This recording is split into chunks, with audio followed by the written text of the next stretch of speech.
Adegan di part 2 yaitu saat kelima tentara bawahan Kapten Ri diminta ayah Kapten Ri untuk menjemputnya di Korea Selatan.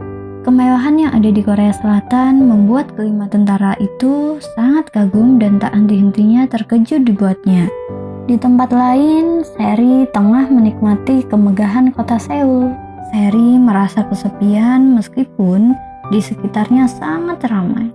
Seri sangat terkejut saat melihat seseorang mendekat kepadanya dari kejauhan. Seri sangat terkejut saat melihat pria itu adalah Kapten Ri. Mereka melepas kerinduan dengan saling berpelukan di tengah turunnya salju. Seri membawa Kapten Ri pergi ke rumahnya. Di tengah kebahagiaannya bertemu kembali, tiba-tiba sang kakak datang mengancamnya. Tetapi Seri tidak memperdulikan ancaman kakaknya. Setelah kakaknya pergi, Kapten Ri memeluk Seri. Sekarang Kapten Ri benar-benar tahu begitu besar masalah yang dihadapi Seri dan keluarganya. Kapten Ri memberitahu misi kedatangannya adalah mencari musuhnya yang mengancam akan menghabisi Seri dan keluarganya. Kapten Ri akan segera pergi apabila sudah menangkap musuhnya. Agar Kapten Ri tidak dicurigai, Seri meminta agar Kapten Ri berpura-pura sebagai bodyguard-nya. Seri mengajaknya berbelanja pakaian mahal di mall. Dengan penampilan barunya, ketampanan Kapten Ri semakin terlihat. Gadis-gadis sangat terpesona dengan Kapten Ri yang bersikap gentleman di sebuah mall. Berkat gadis-gadis itu, video Kapten Ri menjadi sangat populer. Sedang asik menonton videonya di sosial media, tiba-tiba Kapten Ri mendapat telepon dari musuhnya. Musuhnya mengajak Kapten Ri bertemu. Seri memaksa untuk mengantar, tapi Kapten Ri menolaknya. Ia pergi sendiri untuk menemui musuhnya. Sayangnya, Kapten Ri malah dijebak. Sekawanan preman malah mengeroyoknya di rumah kosong. Di tempat itu bahkan tidak ada musuhnya. Kapten Ri yang sadar bahwa ia dijebak, ia langsung menghubungi Seri. Tapi Seri tidak mengangkat panggilannya. Untung saja, Seri sudah memasang aplikasi untuk mengetahui keberadaan masing-masing. Kapten Ri berlari menyusul Seri di tengah ramainya jalan di Seoul. Di sisi lain, Seri tengah dikejar-kejar Chulgang, musuh Kapten Ri. Untungnya Kapten Ri datang tepat waktu dan kembali berhasil menolong Seri. Chulgang pun pergi lagi tanpa hasil. Seri memperketat tim security-nya. Seri juga mengundang dokter pribadinya untuk mengobati luka Kapten Ri. Seri tidak tinggal diam melihat Kapten Ri terluka. Dia langsung mendatangi para gangster yang menghabisi Kapten Ri. Seri mengumumkan bahwa seluruh kompleks gangster itu sudah dibeli, sekaligus memberikan foto Chulgang dan akan memberikan hadiah besar apabila ada yang menangkapnya. Kelima tentara anak buah Kapten Ri mencoba memasuki mall Seri dengan menyamar mengenakan pakaian modis ala pria Seoul. Pergerakan mereka sangat mencurigakan. Para pegawai di sana sampai menganggap mereka orang yang aneh. Anak buah Kapten Ri langsung merasa dicurigai.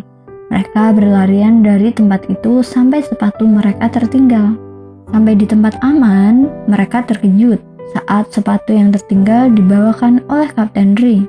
Semua menjadi sangat terharu. Kapten Ri langsung memberitahu Seri untuk menemui mereka. Seri pun langsung mengajak mereka semua pergi ke rumahnya. Semuanya terkejut lihat fasilitas yang dimiliki Seri. Malamnya, Seri mendengar percakapan Kapten Ri dan Bapak Upil. Bapak Upil memberitahu bahwa misi mereka adalah menjemput Kapten Ri. Waktu mereka sudah tidak lama lagi. Seri sangat sedih mendengarnya.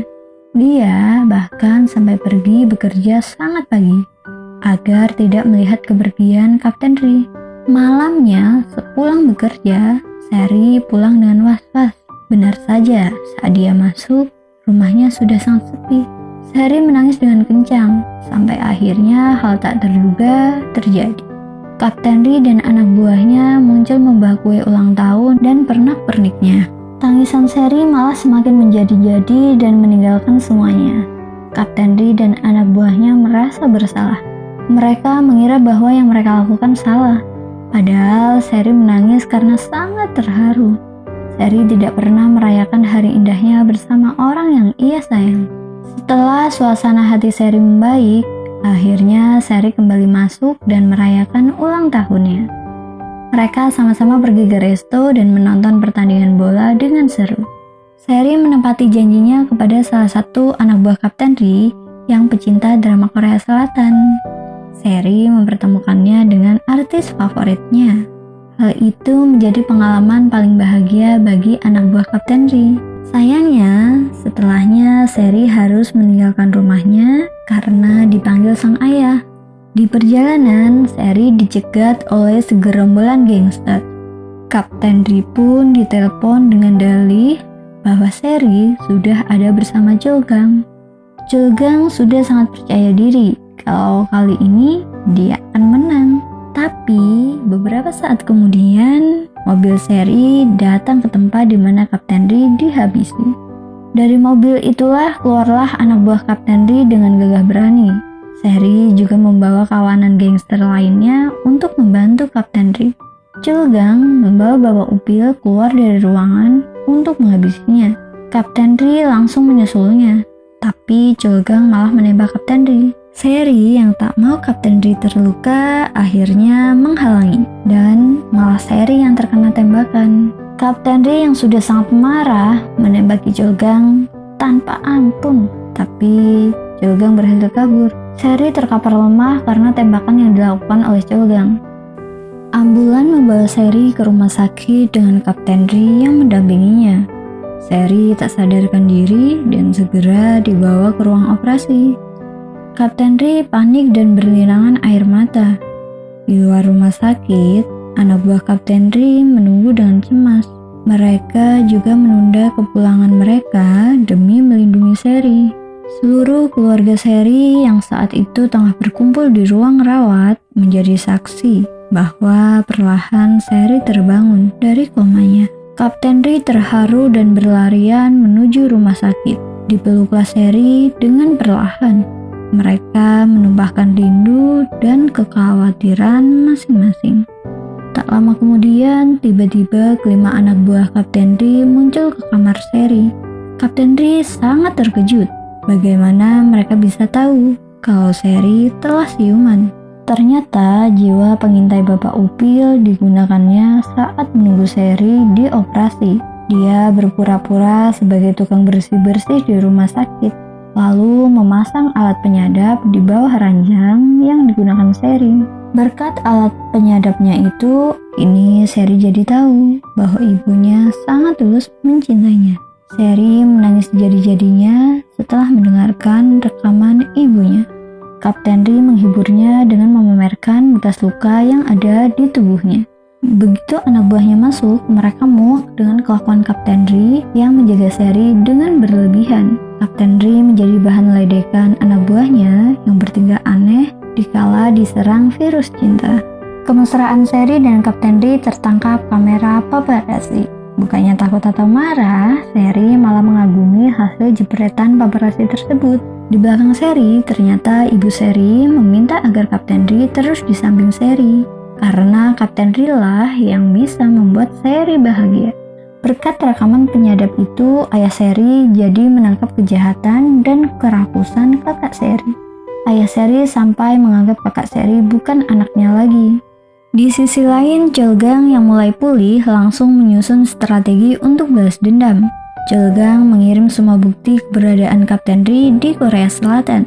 Chulgang juga menantang Kapten Ri duel secara jantan. Sebelum menerima tantangan tersebut, Kapten Ri meminta anak buahnya untuk menjaga Seri. Dan bila waktu mereka di Korea Selatan habis, mereka harus kembali ke Korea Utara. Sekawanan polisi mengikuti kepergian Kapten Ri. Komandan meminta untuk menyiapkan ambulan dan membolehkan tembak mati keduanya apabila Kapten Ri dan Chulgang menggunakan senjata. Kapten Ri yang sudah sangat marah mengeluarkan senjata api. Polisi langsung mengancam akan menembak mati apabila menggunakan senjata. Chulgang dengan sikap menyerah mengangkat kedua tangannya.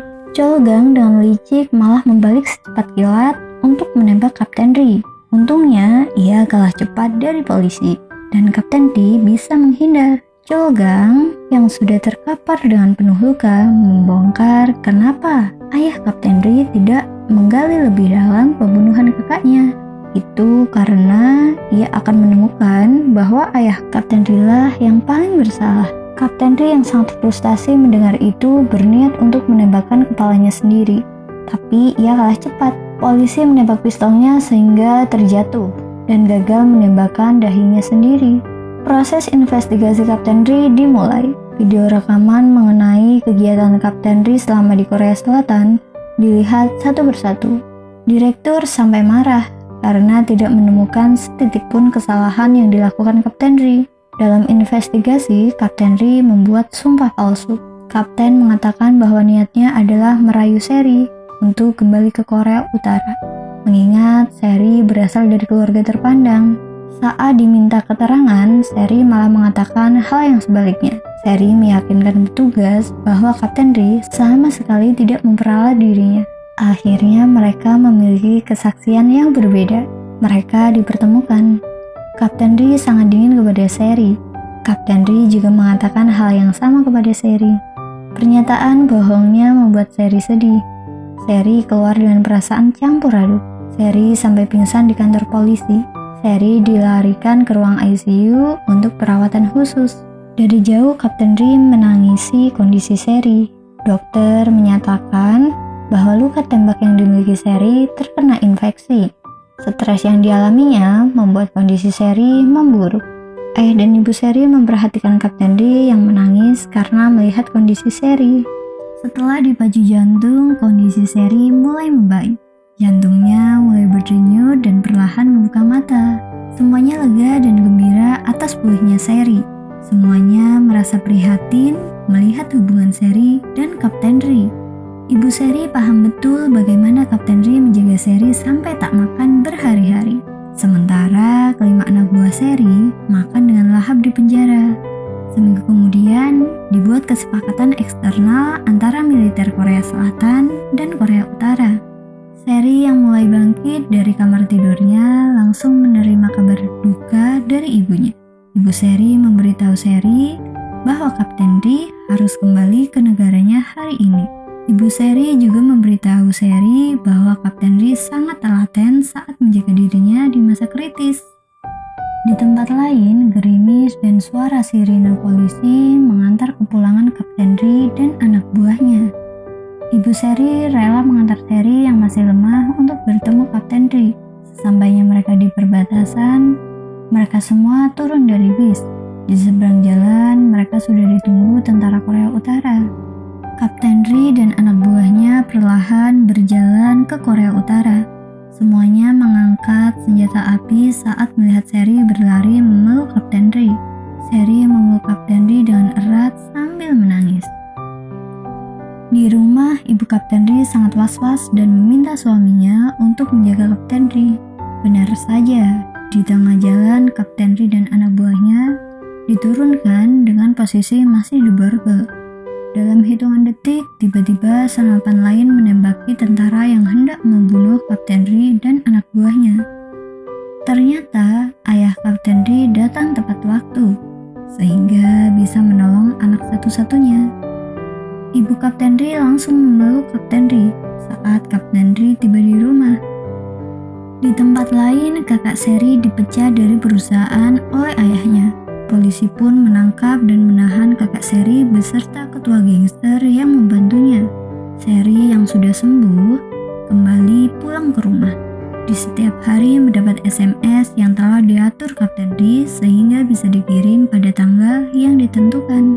Ibu Sodan menemui keluarga Kapten Ri dan menjelaskan bahwa mereka harus membatalkan pernikahan antara Sodan dan Kapten Ri. Karena Ibu Sodan paham betul bahwa kebahagiaan Sodan sangatlah penting daripada pernikahan ini. Seri mulai menata hidupnya. Dia juga mulai ramah dan lebih perhatian kepada orang di sekitarnya. SMS dari Kapten Ri lah yang membuatnya kuat. Di SMS terakhir Kapten Ri, ia meminta untuk bertemu lagi di Swiss. Tak hanya keperluan bisnis, Seri sering pergi ke Swiss demi bertemu dengan Kapten Ri. Seri bolak-balik Swiss, meski hasilnya ia tidak bertemu Kapten Ri. Demi mengatasi kekecewaannya karena telah berkali-kali ke Swiss tapi tak menemukan Kapten Ri, Sherry kembali naik para layang. Saat para layangnya mendarat, ia terkejut. Ada suara yang menyapa. Suara itu ternyata Kapten Ri. Mereka pun langsung berpelukan bahagia sambil melepas kerinduan. Sherry pun mendirikan yayasan amal untuk anak-anak yang memiliki bakat bermain piano tapi kurang mampu. Ia menyekolahkan mereka dari yayasan amal yang dipimpin kakak tertuanya. Di Swiss, Sherry dan Kapten Ri hidup bersama dan bahagia. Drama pun selesai dengan kisah yang indah, meski melalui berbagai rintangan yang sulit. Tapi Sherry dan Kapten Ri terus memperjuangkannya, sampai mereka bisa mewujudkan mimpi mereka untuk bisa bersama.